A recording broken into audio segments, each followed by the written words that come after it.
Hello વિદ્યાર્થી મિત્રો, વંદે માતરમ, નમસ્કાર, જય શ્રી કૃષ્ણ. તો વિદ્યાર્થી મિત્રો, ધોરણ 11 કોમર્સ ફરી એકવાર તમારો મનપસંદ વિષય લઈને આવી રહ્યો છે. વાણિજ્ય વ્યવસ્થા અને સંચાલન વિષયમાં આપ સૌ ખૂબ દિલથી હાર્દિક સ્વાગત છે. તો વિદ્યાર્થી મિત્રો, લાસ્ટ લેક્ચરમાં જાહેર ક્ષેત્ર અંગે આપણે પરિચય મેળવેલો. તમે વાંચેલું ને, પાકું કર્યું ને, લખ્યું ને, મને વિશ્વાસ છે કે પાકું જરૂર કર્યું છે.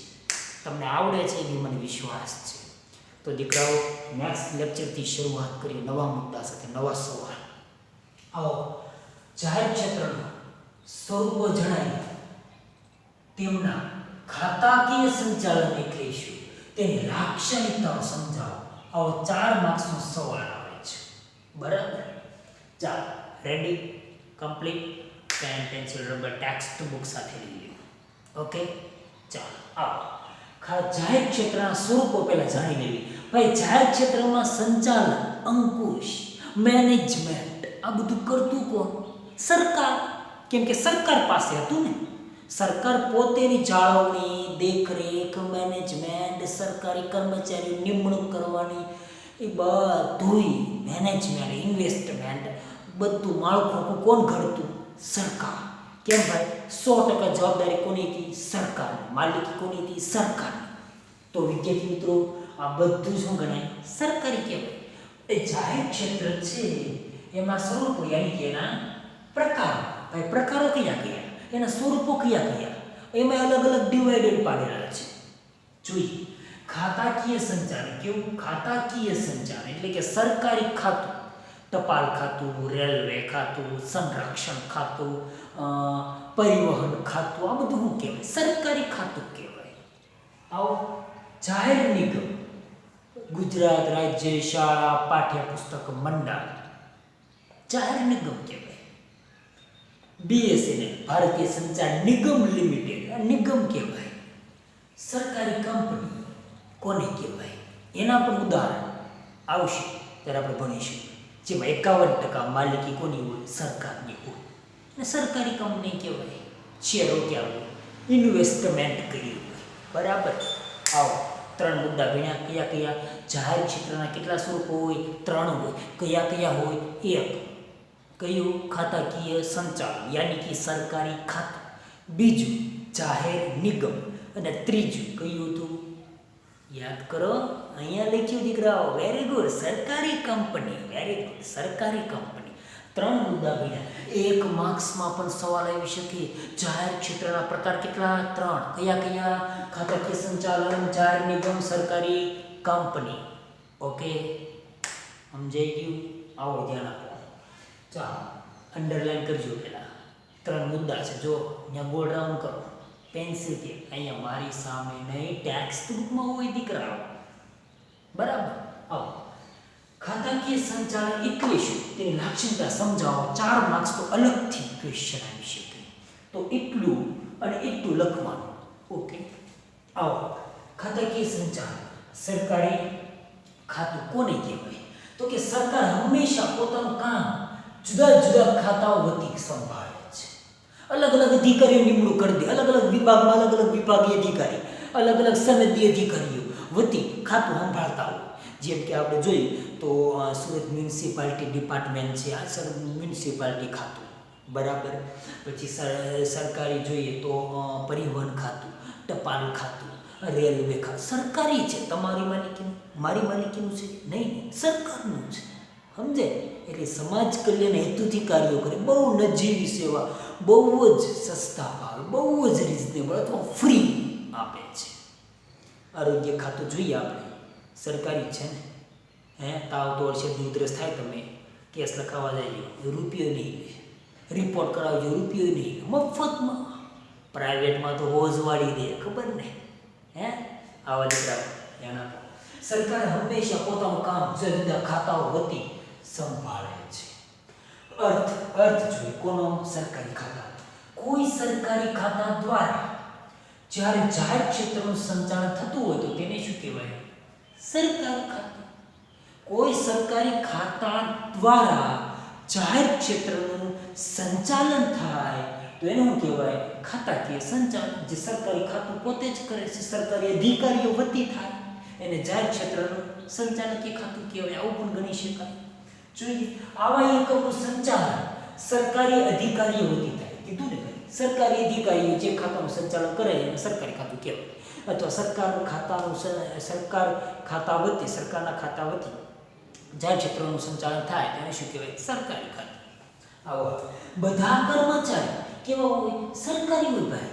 પ્રાઇવેટ છે નહીં, સરકારી છે ને. તો એમાં સરકાર વતી જે કંઈ નિમણૂક કરે કર્મચારી બધા કહેવાય સરકારી કર્મચારી કહેવાય. બરાબર. સેફટી પૂરેપૂરી આપે જોડની નોકરી સારામાં સારી હોય, મજા આવે, સુખ શાંતિ મસ્ત મજા. આવો સરકારી અધિકારીઓ થાય. બધા કર્મચારી સરકારી કર્મચારી ગણાય. સરકારી ખાતા કેન્દ્ર સરકાર અથવા રાજ્ય સરકાર વતી હોઈ શકે. એટલે કેન્દ્ર એ વતી હોય ને. ગુજરાત રાજ્યના અલગ અલગ ખાતાઓ, કેન્દ્ર સરકારના અલગ અલગ ખાતાઓ વતી સંચાલિત થતા હોય છે. તો નીતિ નિયમો પણ કોના લાગે? સરકારી ખાતાઓના જ નીતિ નિયમો હોય ને તે સરકારી ખાતાના સરકારી કર્મચારીને એ જ નીતિ નિયમો લાગે.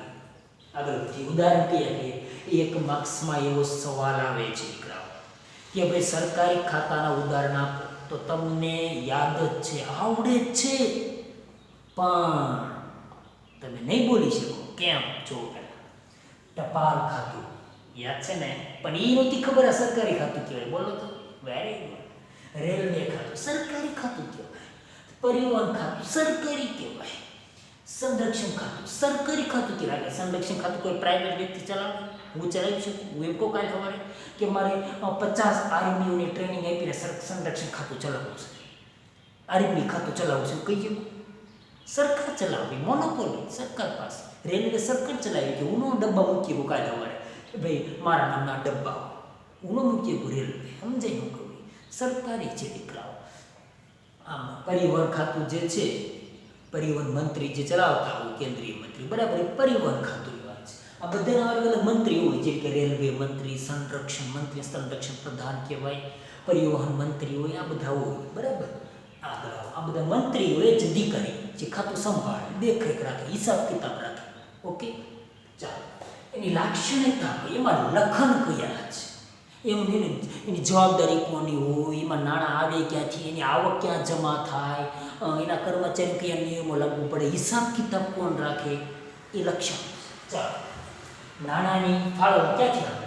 તો કે આવા ઉદ્યોગો, એટલે કે ખાતાકીય સંચાલનમાં જે કંઈ ઉદ્યોગો ચાલે, ઉદ્યોગ ધંધા, એમને નાણાંની ફાળવણી સરકાર અંદાજપત્રમાંથી કરે છે. સરકારી અંદાજપત્ર લાગુ પડે, બરાબર. એવું એક્ઝામમાં પૂછાઈ શકે કે ભાઈ સરકારી ખાતાઓની નાણાંની ફાળવણી કોણ આપે? તો કે સરકારી અંદાજપત્રમાંથી થાય.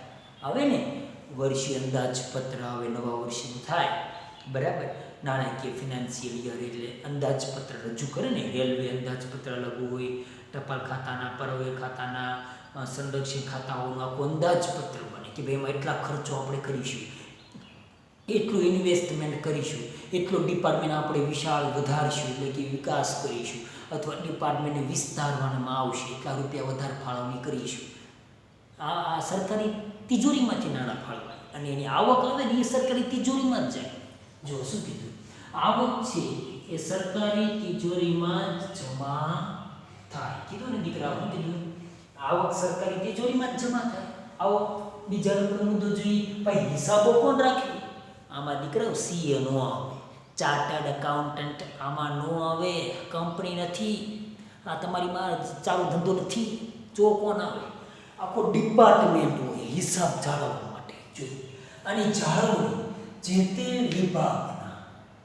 વિભાગ વતી થતી હોય છે. જેમ કે રેલવે ખાતાની હિસાબ કિતાબની જાળવણી છે રેલવે વિભાગ કરતા હોય, પણ એ વિભાગ ન કરે, એનો અધિકારીઓ કરે. કયો અધિકારી? જો CAG કરો, અંડરલાઈન, પેલા અંડરલાઈન કરો. CAG નું ફૂલ ફોર્મ કે ભાઈ કોન્ટ્રોલર એન્ડ ઓડિટર જનરલ. શું કીધું? કોન્ટ્રોલર એન્ડ ઓડિટર જનરલ. યાની કે ગુજરાતીમાં, આપણને ગુજરાતીમાં ન કહે ત્યાં લગીને હાળો ન હોશે, કે ખબર ન પડે હું કે ઇંગ્લિશ તો આવડે નહીં. જો ઓડિટ નિયંત્રક, ઓડિટ ઓડિટને નિયંત્રણમાં રાખે, હિસાબ કિતાબને નિયંત્રણ દેખરેખમાં રાખે, અને મહાલેખા પરીક્ષણ આખો વિભાગ છે. સરકારી ખાતાઓના હિસાબ કિતાબ રાખવાનું કાર્ય CAG કરે. કોણ કરે? CAG કરે. યાની કે ઓડિટ, નિયંત્રક, મહાલેખા પરીક્ષક. ઓકે, ગુજરાતીમાં એવું કહેવાય. સમજાઈ ગયો? હવે એનો આખો ડિપાર્ટમેન્ટ હોય, એ હિસાબ કિતાબ સંભાળે, એનું નામ આપ્યું છે. આમાં સી એનું આવે, એક્ઝામ એમ લખતા ને ચાર્ટર્ડ એકાઉન્ટન્ટ હિસાબ કિતાબો સંભાળે ને, સરકારી ન હોય એવું. સમજે? આવો આગળ કર્મચારીઓની નિમણૂક. ભાઈ સરકારી ખાતું છે, સરકારી કર્મચારીઓ, એના જ નીતિ નિયમો લાગુ પડે, એની જ શરતો, એના જ નિયમો, એના જ વેતન, એના જ શરતો લાગુ પડે. આગળ જોઈએ, કર્મચારી સરકારી ગણાય. ઓકે, કર્મચારી કેવા ગણાય? સરકારી ગણાય.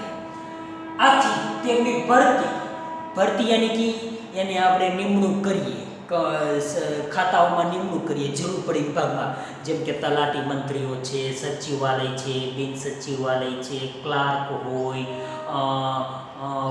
ક્લાસ 1, 2, 3 અધિકારીઓ છે, મોટા મોટા ઉચ્ચ હોદ્દા અધિકારીઓ, આ બધા નિમણૂક જે કંઈ થાય બધી ભરતી, એમની નિમણૂક, સેવાની શરતો, પગાર, વેતન ભથ્થાઓ, નિવૃત્તિ પછીના અલગ અલગ લાભો, એ બધું જ સરકાર કર્મચારીઓને સરકારી નીતિઓમાં લાગુ પડે.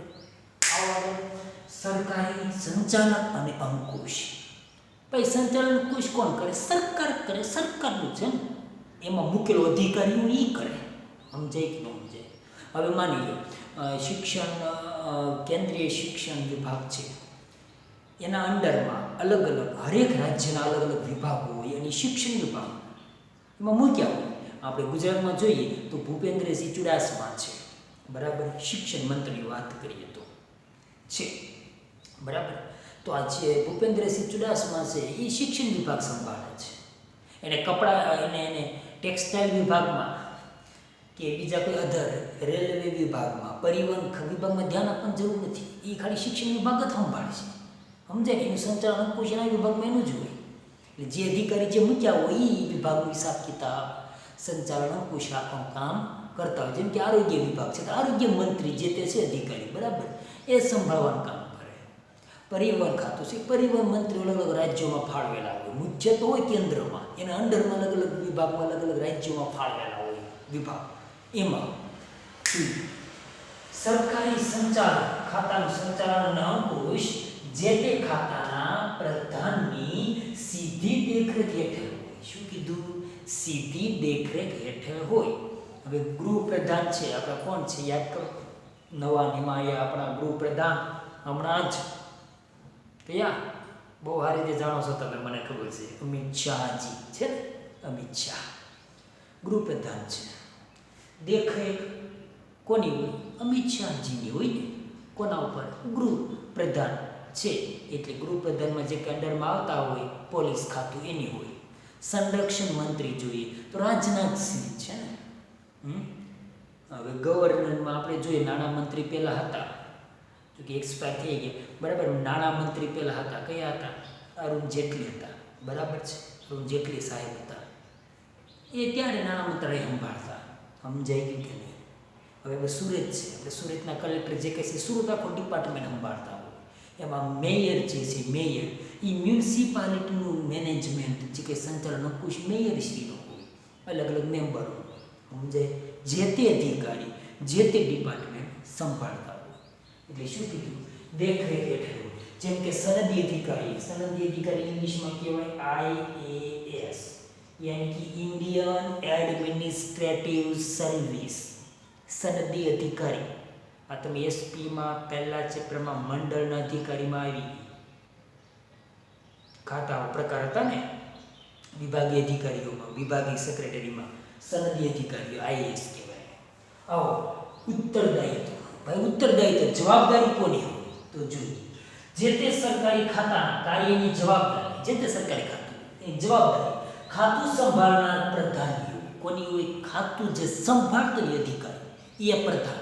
ગૃહપ્રધાન, સંરક્ષણ પ્રધાન, આરોગ્ય પ્રધાન જે આરોગ્ય મંત્રાલયનું હોય, નાના મંત્રાલયનું જે કંઈ હોય તે, શિક્ષણ વિભાગનું જે કંઈ હોય તે, ટપાલ ખાતું, રેલવે ખાતું, સંરક્ષણ ખાતું, પરિવહન ખાતું, જે કંઈ હોય, અને પોતપોતાના જે પ્રધાનનું પ્રત્યક્ષ ઉત્તરદાયિત્વ. શું કીધું? પ્રધાનનું પ્રત્યક્ષ લાઈવ ફેસ ટુ ફેસ ઉત્તરદાયિત્વ સંસદ અને વિધાનસભા પ્રત્યે. કોના પ્રત્યે હોય? સંસદ અને વિધાનસભા પ્રત્યે.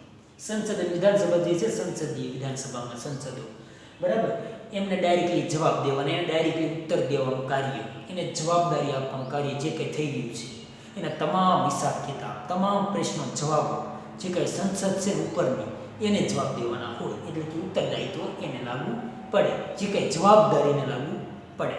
ઓકે, 5 મુદ્દા બના લક્ષણો કયા? નાણાંની ફાળવણી ક્યાંથી, હિસાબોની જાળવણી કઈ રીતે થશે, કર્મચારી નિમણૂક કઈ રીતે થશે, સરકારી સંચાલન અંકુશ કઈ રીતે હશે, અને ઉત્તરદાયિત્વ.